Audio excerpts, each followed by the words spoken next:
O vento levanta a poeira sobre as tendas. O rebanho se agita antes do amanhecer. Homens caminham atentos ao horizonte.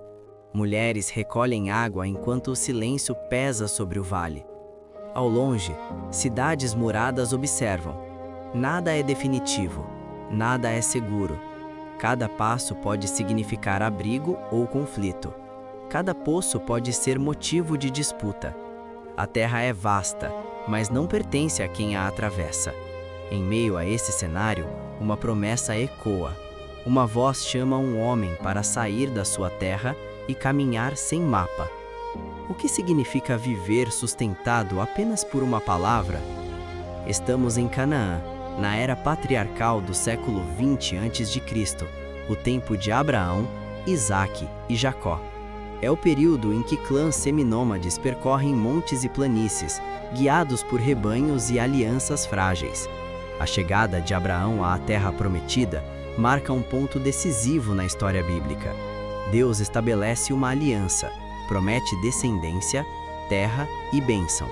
Não se trata apenas de um deslocamento geográfico, mas do início de uma linhagem que moldará gerações. Cada acampamento armado sob o céu de Canaã carrega o peso dessa promessa. Antes das tensões e provações, a rotina.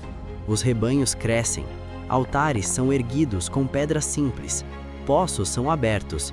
A vida segue entre estações de chuva e seca. Abraão prospera, seus servos se multiplicam, suas tendas se espalham pelo vale. Há acordos com reis locais, como Melquisedeque de Salém. Há negociações cautelosas com vizinhos. A terra parece oferecer estabilidade, mas a promessa ainda não se cumpriu. O herdeiro não veio, a expectativa permanece suspensa. Canaã é um mosaico de cidades-estado muradas, governadas por reis locais. Entre elas, pastores atravessam campos abertos.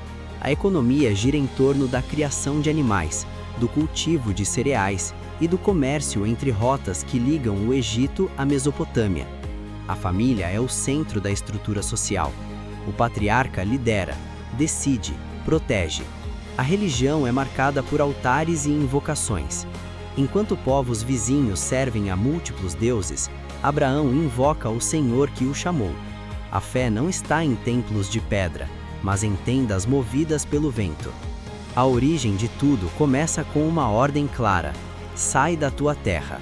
Abraão parte de Harã e caminha até Siquém, Betel, o Neguebe. A promessa é repetida sobre o céu estrelado. Sua descendência será como as estrelas. O tempo passa. Sara envelhece. A espera se torna parte da jornada. Decisões humanas interferem no caminho, como o nascimento de Ismael. Ainda assim, a promessa permanece. Deus reafirma a aliança, muda nomes, estabelece o sinal da circuncisão. A história avança entre fé e fragilidade. O ponto de confronto surge no Monte Moriá. Isaque, o filho da promessa, caminha ao lado do pai. A lenha está sobre seus ombros, o altar é erguido, o silêncio é cortante. A ordem é obedecida até o limite. No instante decisivo, a provisão substitui o sacrifício. O carneiro preso pelos chifres torna-se sinal de que a promessa não seria anulada. Ali, a confiança se torna irrevogável. Os anos seguem. Isaque cava poços disputados por pastores vizinhos. Jacó foge do irmão após tomar a primogenitura.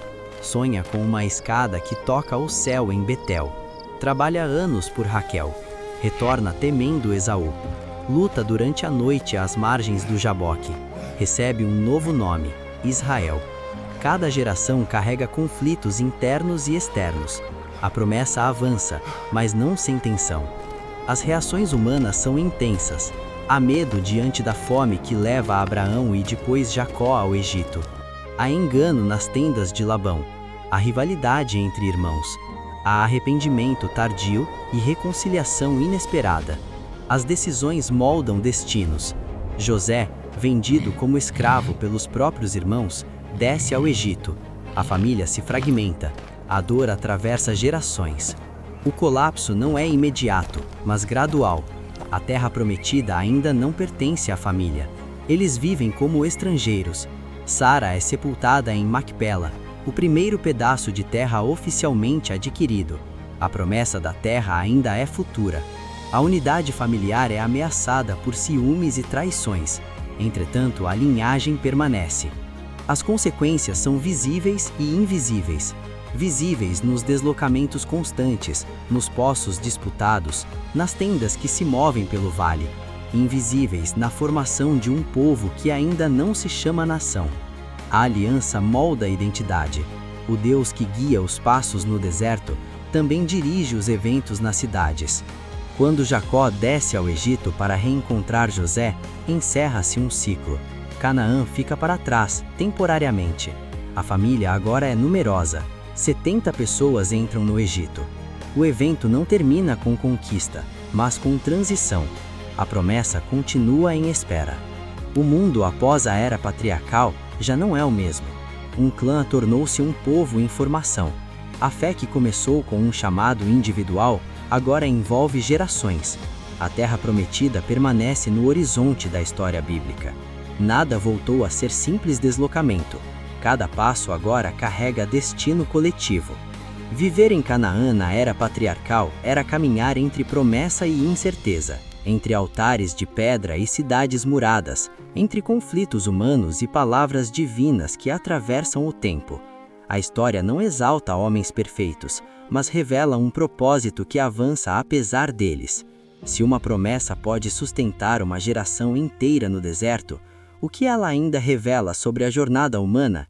Assim se compreende Canaã no século 20 a.C., não apenas como cenário antigo, mas como o início visível de uma história que moldaria toda a narrativa sagrada. E a jornada continua.